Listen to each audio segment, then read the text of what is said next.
Rabbi Nachman déclarait que lorsqu'il s'agissait d'obéir à la volonté manifeste de Dieu, il ne ressentait aucun effort, aucun fardeau. Il aurait facilement accepté les plus terribles souffrances du monde, et il savait ce que cela signifiait. Il ne précisa pas lesquelles, ne voulant pas en parler pour éviter d'ouvrir la bouche au Satan, s'il était sûr que c'était la volonté du Créateur.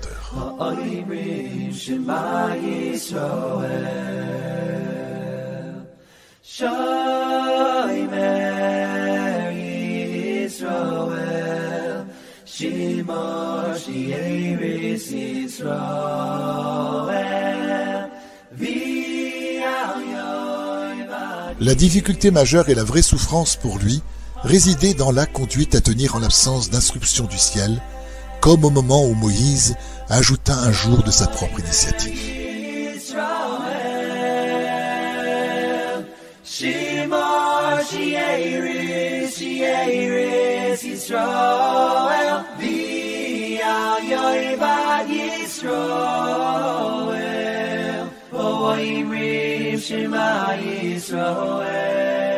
Rabbi Nachman de Breslev ne savait pas comment agir devant une telle situation. Il ressentait terriblement cette responsabilité et s'efforçait de trancher de son mieux. Il souffrait beaucoup de ne pas savoir s'il avait accompli ou non la volonté de Dieu.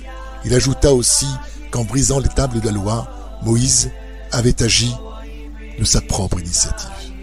Il développa ce sujet avec force détail.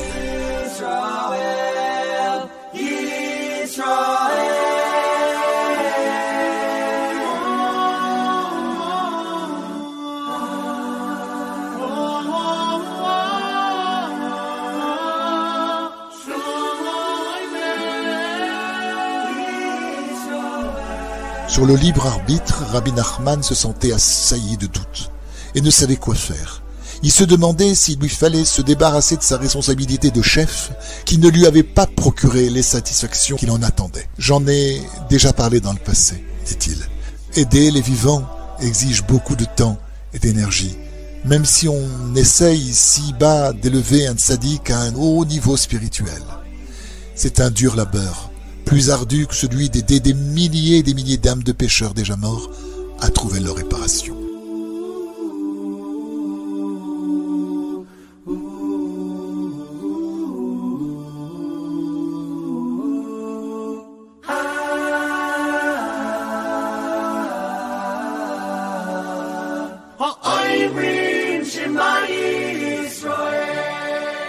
Dans ce monde, les gens jouissent de la faculté du libre arbitre.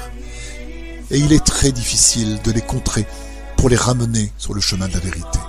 Il n'en est pas de même avec les morts. On peut leur faire exécuter ce que l'on veut. Tout ce qu'on leur dira, ils le feront. Même le plus vil des pécheurs obéira. En revanche, même les plus grands des tzadikim jouissent de leur libre arbitre, aussi longtemps qu'ils possèdent une enveloppe corporelle. Et il est très difficile de les faire changer d'avis et de les attirer vers la vérité.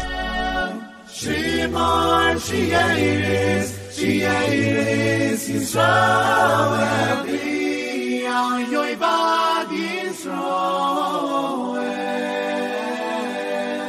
Hoimrim Shimon Yisrael, Yisrael.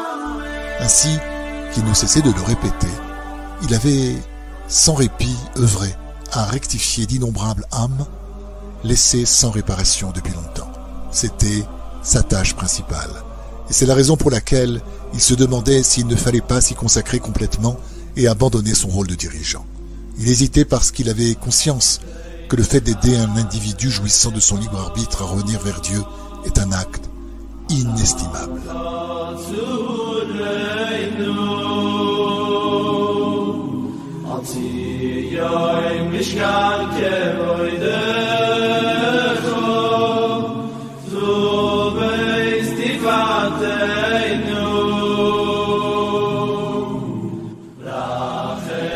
Rabbi Nathan un jour lui demanda: « N'est-ce pas un acte digne de louange que de sauver un individu jouissant de la faculté du libre arbitre ?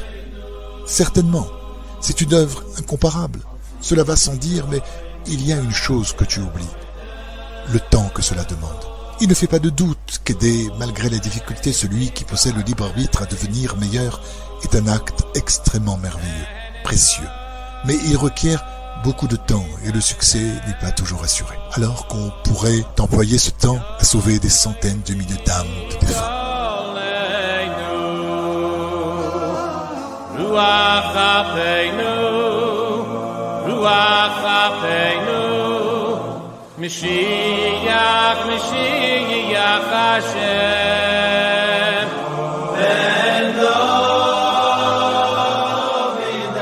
C'est la raison pour laquelle Rabbi Nachman exprimait ses doutes.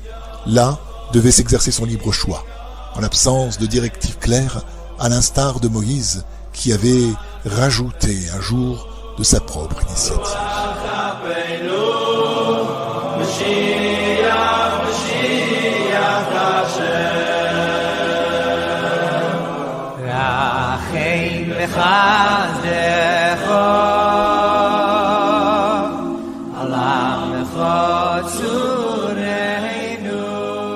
Un jour, après qu'il eut dispensé un enseignement sur un verset des psaumes, le psaume 37, il saisit sa canne et en faisant ses va-et-vient habituels, il dit « Et le bâton de Dieu dans sa main », signifiant qu'il avait complètement maîtrisé son libre arbitre.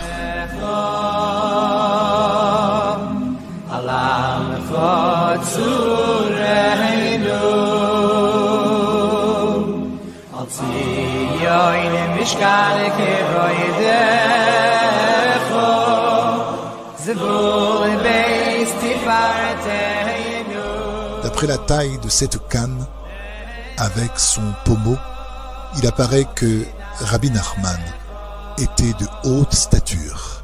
Cette canne était si sainte que les gens prenaient un soin extrême avant de la saisir dans leurs mains. Après la révolution russe, elle fut amenée dans la vieille ville de Jérusalem, puis égarée pendant la guerre d'indépendance de 1948.